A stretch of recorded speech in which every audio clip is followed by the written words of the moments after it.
Hi guys, so I want to explain Active Directory under 5 minutes in the most relatable manner.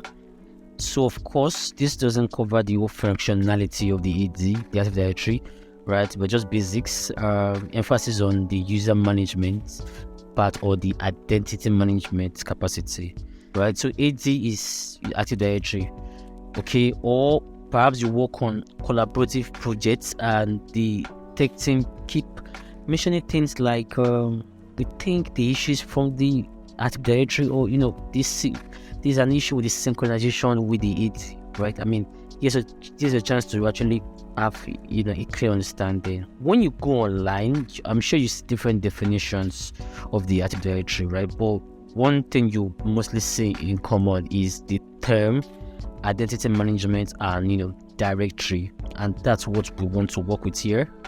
So to illustrate, I'm sure majority of us uses the application WhatsApp on our phone or have once used it.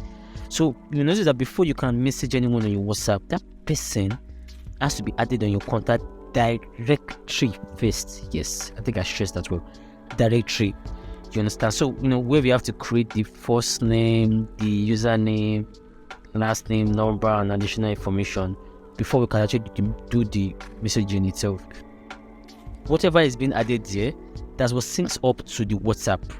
That is just almost how the Active Directory is. Simply, it's a platform, that manages identity for computers, users, devices, groups, servers, etc., etc. Can you just pause for a second and think of applications that work with users? Like, is it your Dynamics? Is it the CRM? Is it ERPs, or is it your Teams? Yeah, Teams is a very, very good, example, right, of how users are being created on the Active Directory, and then you see them on Teams, they appear, they sync up, right? These users are not usually created on this application themselves. There's a thing that happens, right? Although we know, we know that okay, on your WhatsApp, you can create a user, right, on the application itself, and also Telegram, right? I should have mentioned Telegram too. Once we create them, we find out that they actually appear on our contact lists. So it's that same way on the Active Directory too. We also have some applications as well that when you create users, they sync back up to the AD, right? But I mean, the point is that on the Active Directory, it has to be created, right? Whichever way. I could have explained, why this is happening, but I really don't want to derail from the simplicity of this video.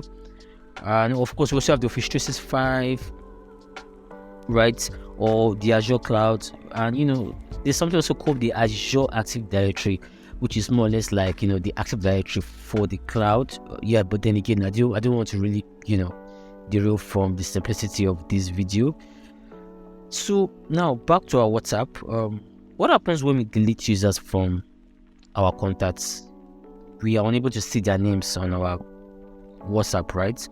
Or we fail to see them on our status. I mean, even if we kind of still have access to the conversation, the user sort of becomes inactive. Yeah, so that's how it is on on the AD when the user has been disabled. How many times have we noticed that when we have exited users, right, that they've sort of become inactive, right, on our application, or at times they suddenly disappear, we just see them again. Now in the case of WhatsApp, I know you can say chat someone that the number has been deleted. I'm trying to just hit a 90% description of how I can actually relate to this scenario, right? Maybe not 100, but of course something close to how to, so you can just have a good understanding of this synchronization, understanding the Active Directory as a very strong identity management platform. So yeah, I think I stop at that. I hope I've been able to give you a very simple explanation of what the AD is. I hope I've been able to provide a relatable picture in your head whenever you hear the term AD. So we'll do this again. Don't forget to like and subscribe. Yeah, it is what it is. So cheers guys. Yeah, bye.